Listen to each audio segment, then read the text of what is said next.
여러분 혹시 만약에 여러분의 자녀가 여러분한테 하나님 정말 계세요? 라고 질문한다면 어떻게 답변하시겠습니까?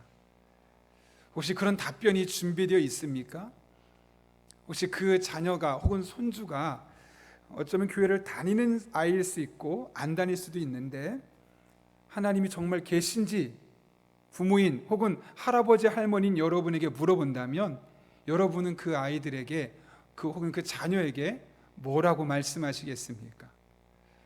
예전에 저희 아이 중에 하나가 물었다고 했지 않습니까? 그런데 제가 그 아이한테 어떻게 설명할까?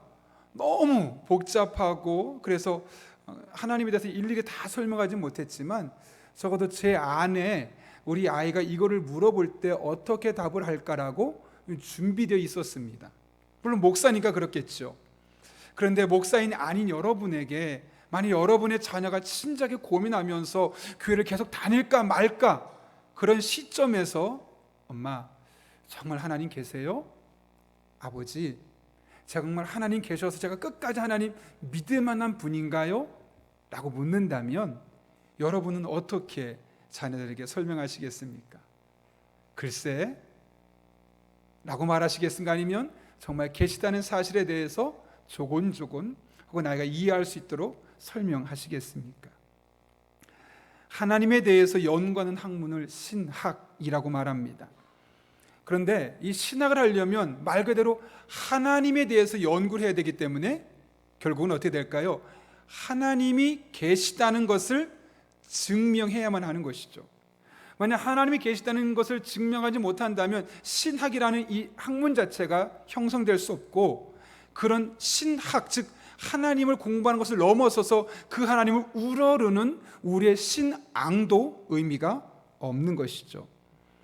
예나 지금이나 하나님이 정말 계신지 안 그러신지 알고 싶은 사람 혹은 눈으로 확인하고 싶어하는 사람은 언제나 존재해 왔습니다.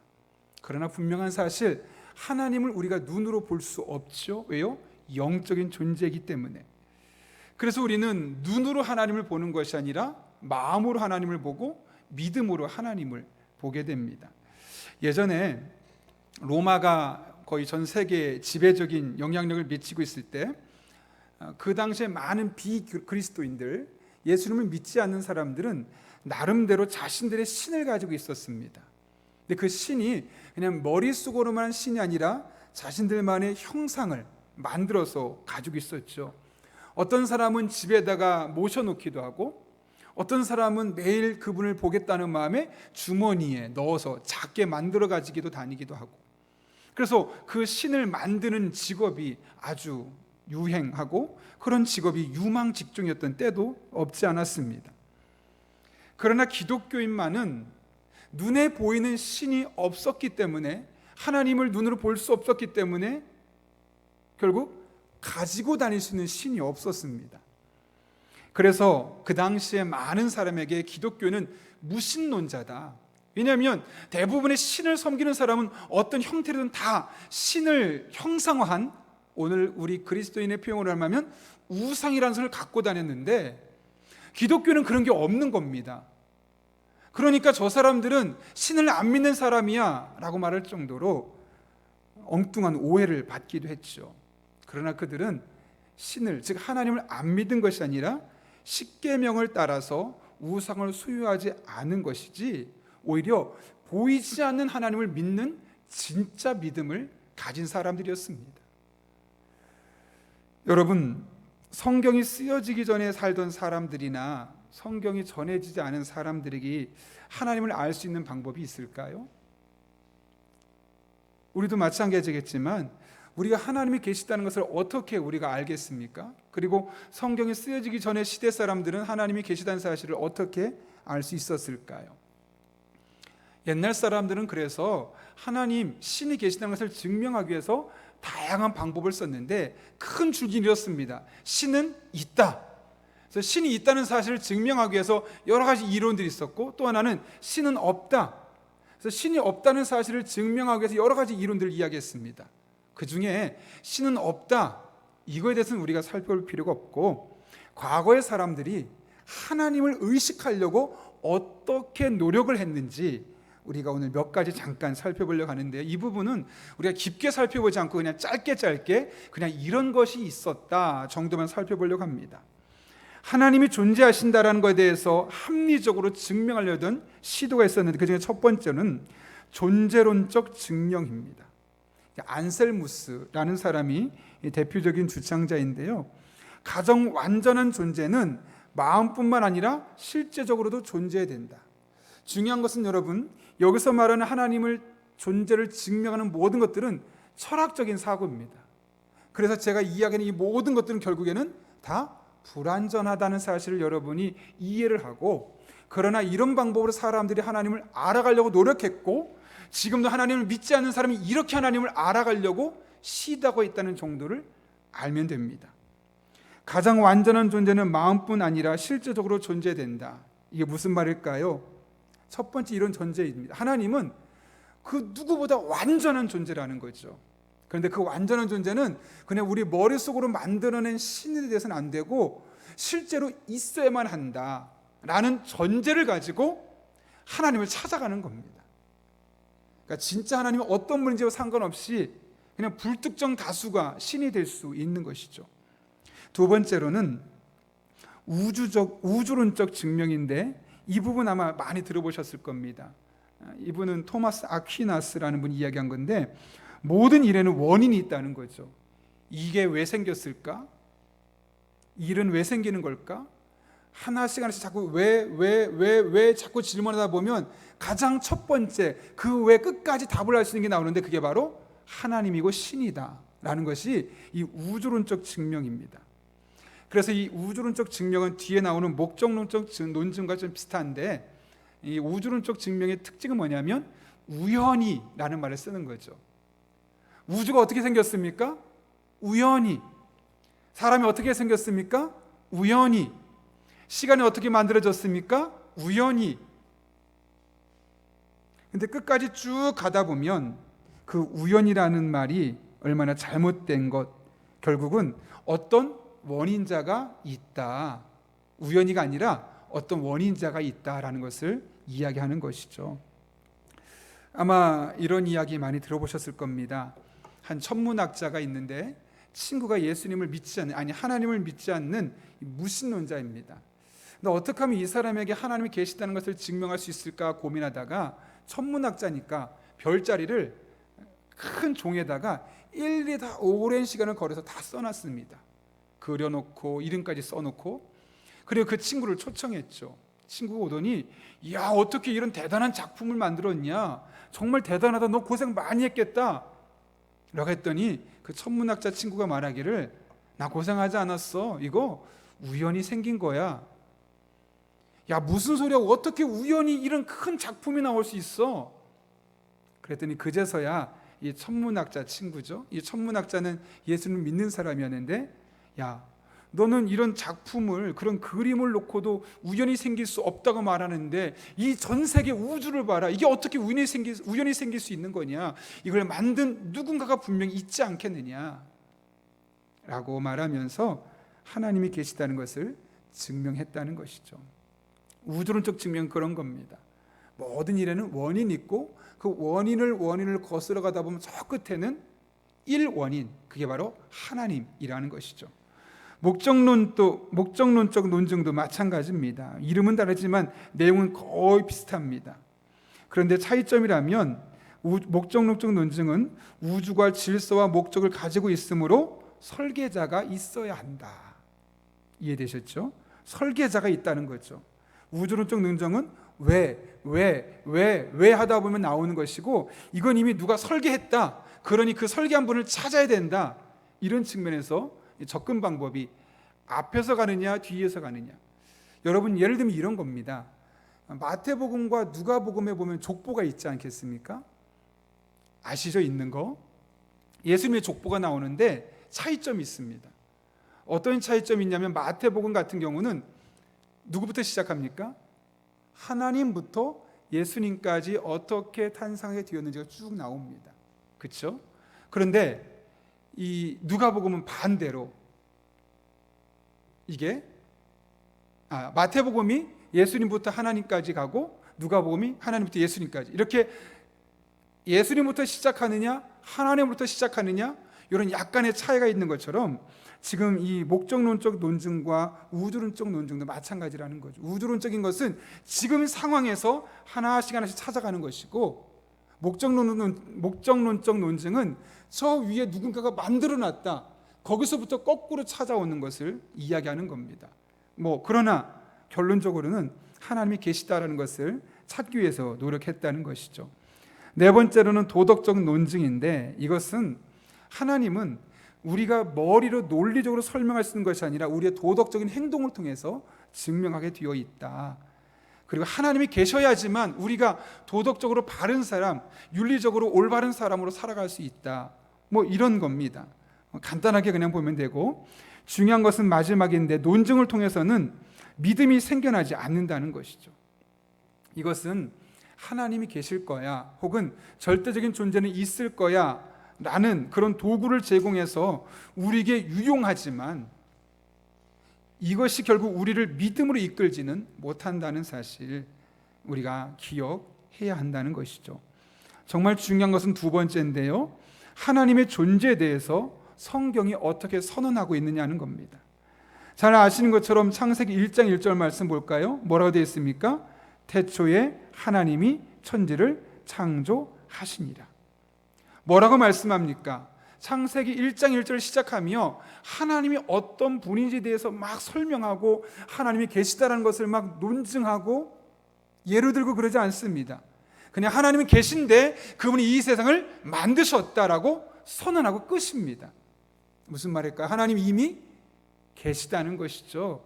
계시다 안 계시다 그거 가지고 고민할 필요 없이 하나님은 이미 계시다는 사실을 선언하고 있음을 말씀하고 있는 거죠.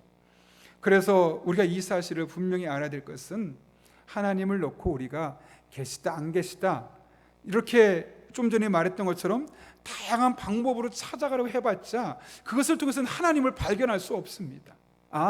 그런 뭔가 있을 수 있겠구나 정도의 툴을 얻을 수 있지, 진짜는 이 성경을 통한 하나님의 선언을 통해서 우리가 알 수 있다는 사실.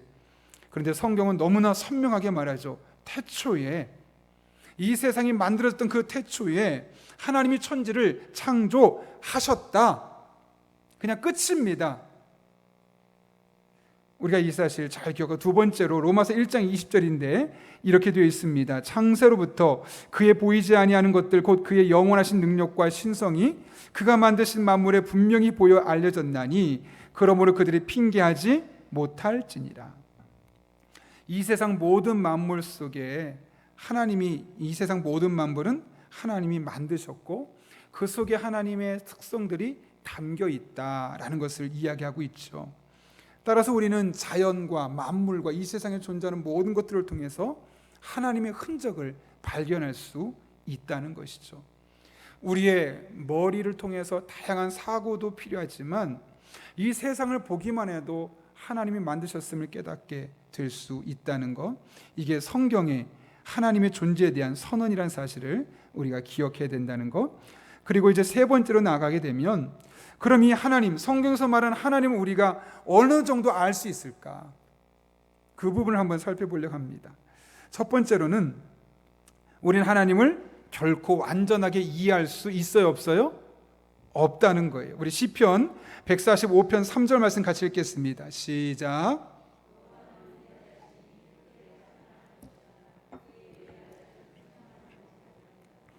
하나님의 위대하심을 우리의 머리로 측량이 가능해요, 불가능해요? 불가능하다는 거예요. 로마서 말씀도 마찬가지입니다. 한번 읽어보겠습니다. 깊도다 하나님의 지혜와 지식의 풍성함이요 그의 판단은 헤아리지 못할 것이며 그의 길은 찾지 못할 것이로다. 이것이 우리 인간이 하나님에 대해서 갖고 있는 한계입니다. 하나님께서 성경을 통해서, 자연을 통해서, 다양한 방법을 통해서 우리에게 알려주시는데 우리의 지식과 능력으로는 하나님을 완벽하게 측량하거나 이해할 수, 헤아릴 수 없다라는 사실을 우리가 전제해야 합니다. 성경 66권을 주셨음에도 불구하고 이것을 하나님을 완벽하게 알 수 없다.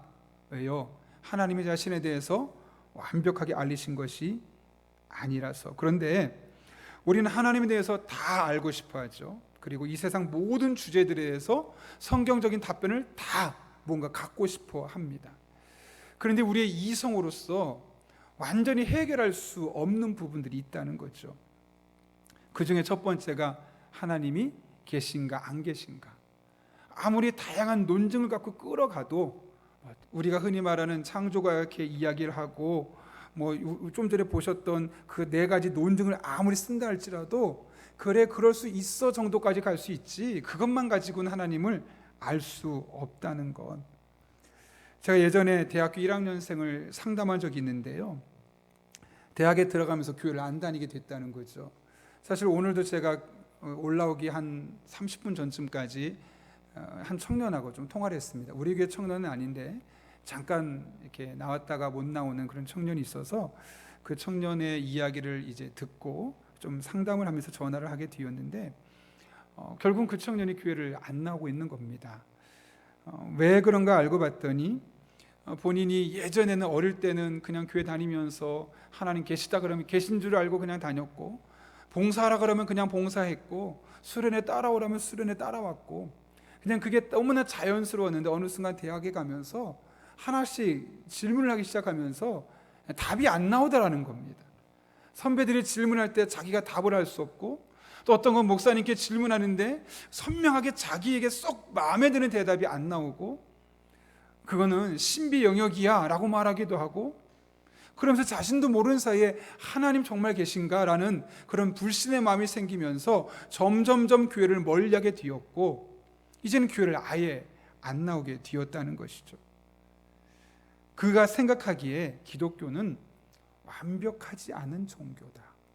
왜냐하면 모든 상황에 대해 다 답을 할 수 없으니까.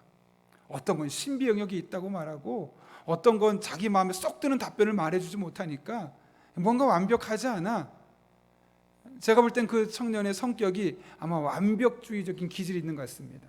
하나라도 마음에 걸리면 받아들이지 않는.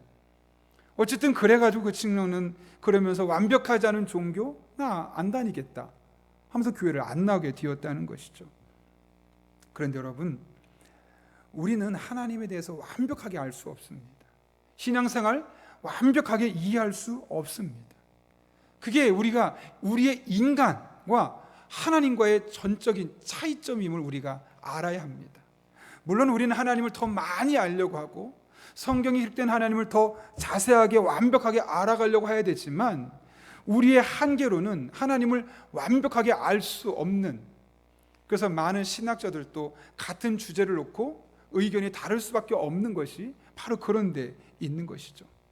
우리가 그 사실을 인정하지 않는다면 우리는 교회를 더 이상 다닐 수 없고 우리 믿음 더욱더 깊어질 수 없는 것이죠.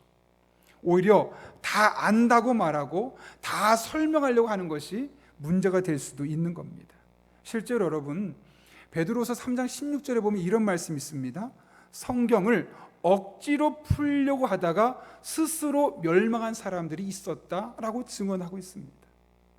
뭔가 이 안에 내가 답을 찾아낼 거야, 내 고민을 해결할 거야 라고 말하면서 성경 안에 내가 원하는 답을 찾다 보니 결국은 억지로, 이 말은 뭘까요? 원래 성경이 의도했던 대로, 원래 하나님이 이 말씀을 통해 우리에게 주시고자 했던 그 지혜를 넘어서서 찾다 보니 결국은 스스로의 믿음이 떠나버리게 되고 스스로가 멸망의 자리에 이르기까지 되었다라고 말씀하고 있는 것이죠. 그럼에도 불구하고 두 번째로 우리는 하나님에 대한 참된 부분들은 알아갈 수 있죠. 예를 들면 하나님은 사랑이시다, 빛이시다, 영이시다, 의로우시다, 거짓이 없으시다 등등. 아마 이제 다음번에 이런 하나님의 속성들에 대해서 우리가 좀 자세히 살펴보려고 하는데요.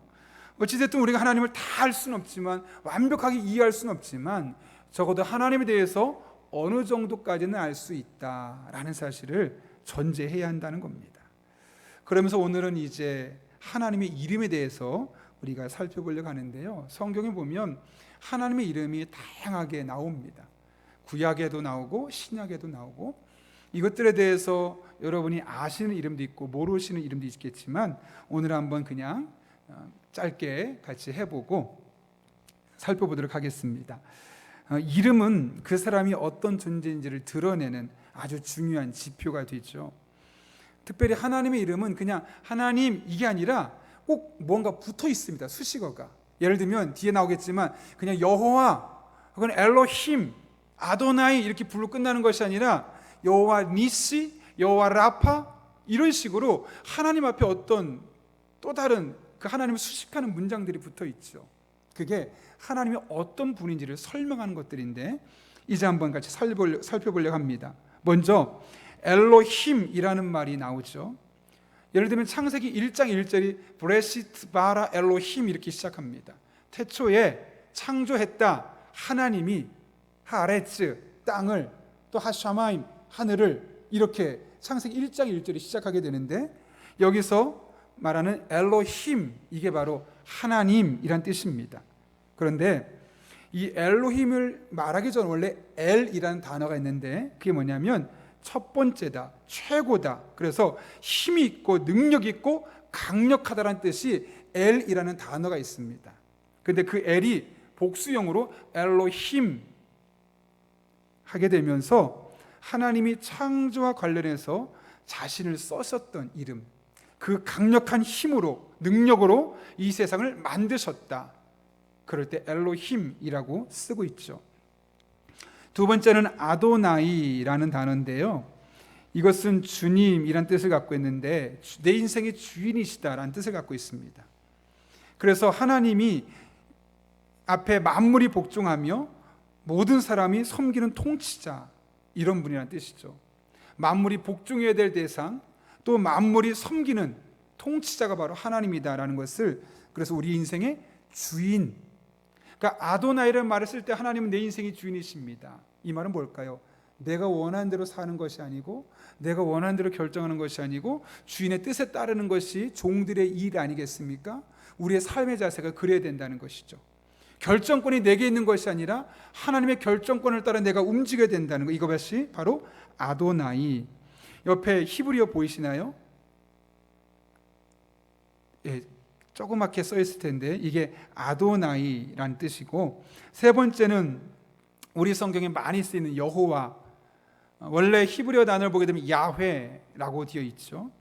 이 여호와 혹은 야훼라는 뜻은 불변하신다라는 뜻으로 나는 나야 나는 예전에도 지금도 영원토록 변하지 않아 라고 말씀하신 하나님으로 누구에게 가장 먼저 나타나셔서 이 말씀 처음에 하셨냐면 모세에게 소명을 주실 때 나는 나야 나는 여호와야 라고 말씀하셨음을 알게 되죠. 그래서 나는 변하지 않아 너희 조상들과 함께 했던 것처럼 너와 함께 할 거야 라고 말하면서 모세에게 소명을 주셨던 분이 바로 여호와 혹은 야훼입니다. 그런데 영어 성경에 보게 되면 엘로힘은 갓으로 번역하고 있고 아도나이는 또 로드로 이렇게 번역하고 있는 것을 우리가 보게 되죠. 재미있는 건 뭐냐면요. 자세히 보시면 아시겠지만 여호와라는 단어를 지금 히브리어 단어가 보이는데 YHWH 이렇게 자음만 썼습니다. 그 말은 뭐냐면 우리나라로 말하면 기역, 니은, 디귿, 리을만 있지 아에, 이, 오, 우를 쓰지 않았다는 겁니다. 그래서 이것을 읽을 때는 왜냐 하나님의 이름을 망령되이 일컫지 말라고 하나님 말씀하셨잖아요. 그래서 일부러 하나님의 이름 여호와를 부르지 않습니다. 그래서 자음을 아예 없애버렸습니다. 이해되시나요? 칠판이 있으면 좀 제가 설명을 하면 더 좋은데 이런 거죠. 보통은 우리가 감자 그러면 기역에다가 자음에다가 모음이 들어가지 않겠습니까? 그럼 여기도 만약에 야훼면은 원래 예, 흐 이렇게 해서 이게 돼야 되는데 이 보시는 것처럼 밑에 자음이 없이 그냥 모음이 없이 자음만 있는 거죠. 보세요. 아도나이하고 야훼하고 좀 다르지 않습니까? 아도나이는 밑에 점이 있고 옆으로 된 것도 있고 우 비슷하게 써 있잖아요. 이게 모음이에요.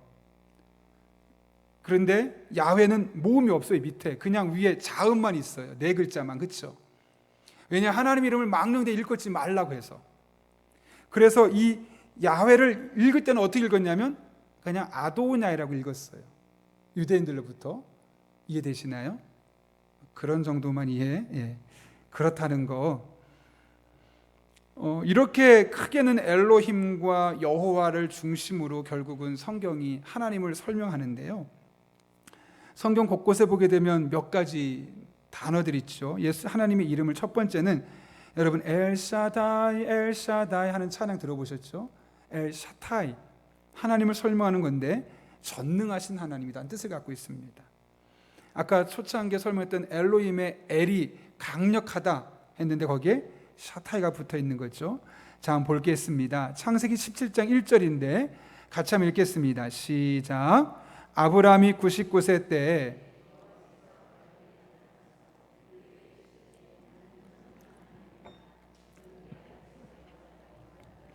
네, 여기서 샤타이는 엘샤타이는 하늘과 땅의 모든 권세를 가진 분, 즉 이 세상의 모든 것을 통치하는 분. 예를 들면 이런 겁니다. 우리가 먹고 마시려면 뭐가 필요하죠? 음식이 필요하고 농부산물을 재배해야 되는데 이것을 위해서 비도 주시고 눈도 주시고 햇빛도 주시는 분, 그분이 누굴까요? 엘샤타이라는 겁니다. 이 세상 모든 것을 통치하시는 강력한 전능하신 하나님. 심지어 우리가 살면서 남녀가 결혼해서 아이를 가질 때 그 필요한 아이를 주시는 분도 누구시라고요? 엘샤타이 하나님, 전능하신 하나님. 그래서 우리의 삶에 필요한 것들을 강력한 힘으로 공급해 주시는 분이라는 의미를 가질 때 엘샤타이라는 단어를 쓰고 있다는 것이죠. 두 번째, 엘올람, 이것은 변하지 않다. 하나님은 항상 똑같다, 한결같다라는 의미를 갖고 있는 겁니다. 이사야 40장 28절 말씀이 이렇게 기록되어 있죠. 너는 알지 못하였느냐, 듣지 못하였느냐, 영원하신 하나님 여호와 땅끝까지 창조하신 이는 피곤하지 않으시며 곤비하지 않으시며 명철이 한이 없으시며. 신약적으로 표현하면 예수 그리스도는 어제나 오늘이나 영원토록 동일하시다라고 말씀하실 때 하나님은 변함이 없다는 거죠. 힘도 약해지지 않고 능력도 똑같고 우리를 사랑하는 마음도 달라지지 않고 항상 한결같은 마음으로 우리 삶 가운데 역사하신 하나님, 이것이 바로 엘올람. 그냥 과거에 계셨던 분이 영원까지 같이 계시다 이런 뜻이 아닙니다. 그분은 그 영원함으로 우리에게 변함없이 하나님의 은혜와 사랑과 축복을 내려주시는 분이다. 이게 바로 엘올람. 시간적인 개념이 아니라 그 시간 안에서 우리에게 어떻게 역사하시는가를 말씀하시는 거죠. 이 뒤에는 많이 들어보셨을 거예요. 여호와 니시, 여호와는 나의 깃발이다라는 뜻인데 잘 아시는 출애굽기 17장 15절 한번 읽어볼까요? 읽습니다. 모세가 제단을 쌓고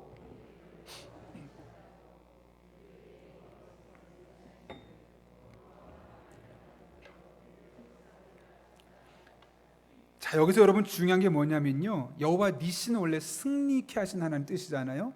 근데 어떻게 되어 있습니까? 여호와가 싸우리라가 아닙니다. 여호와가 더불어 대대로 싸우리라. 동행하시겠다는 거죠. 그리고 마침내 승리케 하시겠다는 거죠. 이해가 되셨습니까?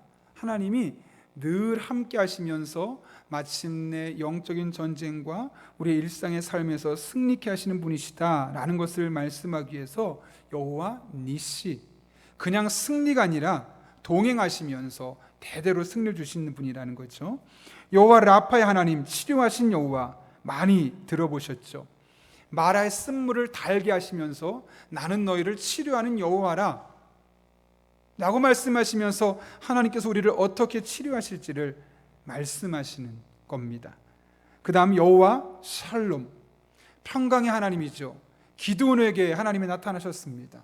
이 당시 어떤 상황이었냐면 이 이스라엘 백성들은 밤에도 나가서 타작도 제대로 못했습니다. 왜냐하면 밤에 타작하려고 그러면 침입해서 모든 밀 다 뺏어갔기 때문에. 그래서 몰래 밤에 기드온도 몰래 살던 사람, 또 그 당시에 그랬습니다. 마음이 편할까요? 불안할까요? 불안하죠. 왜요? 내가 열심히 모아서 농사를 지어놨는데 다 뺏어가는 겁니다. 산적들이 와서 뺏어가는 겁니다. 그러니 얼마나 불안하겠습니까? 그러다 목숨까지 잃을 수도 있고, 지금 우리가 코로나19 때문에 얼마나 불안합니까? 똑같은 상황이라는 거죠. 그 당시에는 코로나19는 아니었지만 매일매일 일만 생기면 아말렉이 쳐들어오고 다른 나라가 쳐들어와서 농사진 거 다 뺏어가고 자녀를 때리기도 하고 노예로 잡아가기도 하고, 이런 일들이 그냥 일상인 겁니다. 얼마나 마음이 불안할까요? 그때 하나님 말씀하십니다. 나는 샬롬의 하나님이야. 이런 상황 속에서 너희의 마음에 진짜 평안을 줄 수 있는 하나님이야 라고 말씀하시면서 결국은 이 기도를 통해서 전쟁에 승리케 하는 과정을 통해서 진짜 평안까지 누리게 하신 것을 우리가 보게 되는 거죠. 새콤을 잘 준비한다고, 마스크만 잘 쓴다고 마음이 평안한 게 아닙니다. 이 여호와 샬롬의 하나님을 내가 확실히 신뢰하고 그분의 함께 하심을 우리가 의지할 때, 그래, 진짜 마음의 평강은 하나님이 주시는 거야. 마스크 쓴다고 새콤한다고 안전하고 세균부터 안전하고 도둑부터 안전한 거 아니고 하나님이 내 마음을 평강하게 해주실 때 되는 거야. 이럴 때 우리가 우울증도 이겨낼 수 있는 거고요, 마음의 질병도 이겨낼 수 있는 거죠. 그 다음에 여호와 이레, 잘 아시죠? 준비하신 하나님. 그 다음 여호와 샤파우트, 만군의 여호와. 여기 보시면 한번 사무엘상 1장 3절 읽겠습니다. 같이 읽겠습니다. 시작. 이 사람이 매년 자기 성읍에서 나와서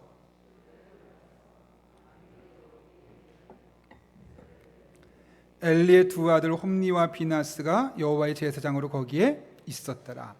여러분, 여기서 만군의 여호와는 무엇을 의미할까요? 군대를 통솔하는 여호와를 말하는 걸까요? 그러면 이 당시에 지금 사무엘 상이니까 결국은 사무엘이 왕으로 좀 있으면 왕으로 이제 등극하던, 지금은 아니지만 이제 좀 있으면 사무엘이 지나고 나서 왕으로 등극할 거 아니겠습니까? 그때 그런 왕정 제도가 되면 그 왕을 통솔하고 군인을 통솔하는 하나님을 말하는 걸까요? 그렇지 않죠. 여기서 말하는 만군은 하늘에 있는 천군 천사, 이 모든 천군 천사를 통치하는 여호와 하나님을 말씀하고 있는 겁니다. 그 하나님, 하늘의 영적인 권세를 가지신 하나님께서 결국 우리의 삶 가운데도 그 영적인 능력으로 함께 하심을 말씀하기 위해서 여호와 샤파우트라는 단어를 쓰게 되었던 것이죠. 자, 그 다음에 여호와 로에. 로에는 시편 23편 잘 아시는 말씀입니다. 여호와는 나의 목자시니 내게 부족함이 없으리로다. 목자 되신 하나님. 한 가지만 이야기할게요. 우리가 목자란 이야기는, 아니 예수님이 목자란 이야기는 우리가 뭐라는 이야기죠? 양이란 이야기죠. 여러분, 동물이 많잖아요. 강아지를 비유할 수도 있겠고 뭐 비둘기로 비유할 수 있고 소로도 비유할 수 있는데 왜 양으로 우리를 비유했을까요? 우리가 소 같기보다는, 곰 같기보다는 양 같은 측면이 훨씬 더 많기 때문에. 만약 우리 인간이 가진 속성이 곰 같았다면 나는 곰을 지켜주는 누구다, 나는 소를 치는 농부다, 이런 식으로 표현했을 겁니다. 근데 그렇게 말씀하지 않고 우리가 워낙 양 같은 특성이 많으니까 그 양을 지켜주시고 보호하시는 목자로서 예수님을 말씀하고 있는 것이죠. 양, 뭐 8가지 특성이 있다고 그러고 어떤 분이 10가지 특성이 있다고 말하는데, 시력이 나쁘다 그러죠. 잘 속는다 그러죠. 잘 넘어지는데 넘어지면 못 일어난다 그러고, 이기적이고 제멋대로고 방향 감각이 없고 왔던 길로 다시 돌아가는 귀소 본능이 강하고 죽을 때가 되어서야만 온순해진다. 이 누가 그렇다는 거예요? 양이 아니라 배양이 그렇다는 거고, 여러분들은 뭐 김씨면 김양 네, 이런 식으로 여러분이 그렇다는 거예요. 제가 그렇다는 거예요. 그냥 양이 그렇다라가 아니라 우리가 그렇기 때문에 우리에게 그런 목자로서 예수님이 없으면 우리는 어떻게 될까요? 앞을 제대로 볼 수 없어요. 앞날을 보지 못하고 그냥 당장 눈앞에 보이는 것만 갖다가 실수하고 잘못한 일들이 많아진다는 것이죠. 잘 속는다는 것이죠. 사람에게 속고 사단에게 속고 잘 넘어지죠. 믿음 생활 열심히 하는 것 같은데 어느 순간 보면 언제 저런 믿음이었지? 금방 일어날 것 같은데 못 일어나고 있고, 이기적이죠. 나중심적이라는 겁니다. 방향 감각이 없습니다. 이 세상 떠날 때가 되어서 비로소 온순해지고 세상을 달관한 마음으로 바라보게 되는 것이 바로 우리라는 것을 말씀하고 있는 것이죠. 그래서 우리는 예수님 없이는, 목자 되신 주님의 도우심이 없이는 예수 믿는 사람처럼 사는 것이 아니라 예수님 믿지 않는 사람과 똑같이 살 수밖에 없다는 것이죠. 그 다음 여호와 치득해, 여호와는 우리의 의이다. 이 말은 뭐냐면 하나님은 죄도 없고 악도 없고 불의함이 없고 이런 거죠. 사람은 죄가 많지만 마지막으로 여호와 삼마, 여호와께서 거기에 계시다. 이것은 에스겔서 48장 35절인데요. 이것만 같이 읽고 제가 오늘 마치겠습니다. 함께 읽겠습니다. 시작. 그 사방의 합계는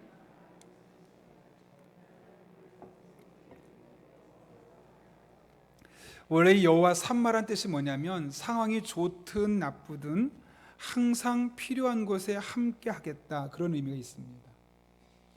우리가 보통 그러지 않겠습니까? 전쟁이 일어나면 유리한 곳에 가 있고 안전한 곳에 가 있고 싶지 않겠습니까? 근데 하나님은 그런 게 아니라는 겁니다. 상황이 좋든 나쁘든 늘 우리와 함께 하시고 우리가 필요한 곳에 거하시겠다. 특별히 오늘 에스겔 48장에서는 성전에서 그렇게 우리를 만나 주실 것을 말씀하고 있는 것이죠. 그런 의미에서 우리가 하나님께서 늘 우리와 함께하고 계시다, 여호와 삼마의 하나님 기억하는 것이 필요하겠죠. 한 가지 제가 읽어드리고 마치겠습니다. 제임스 패커라는 목사님 이런 말씀하셨죠. 하나님을 아는 지식이라는 책인데, 내가 안다고 여기는 것을 버리고 하나님을 알기 원할 때 그 알은 새로운 알므로 우리를 변화시킬 수 있습니다. 우리가 진정으로 하나님을 알려면 그분을 체험적으로 만나야 합니다.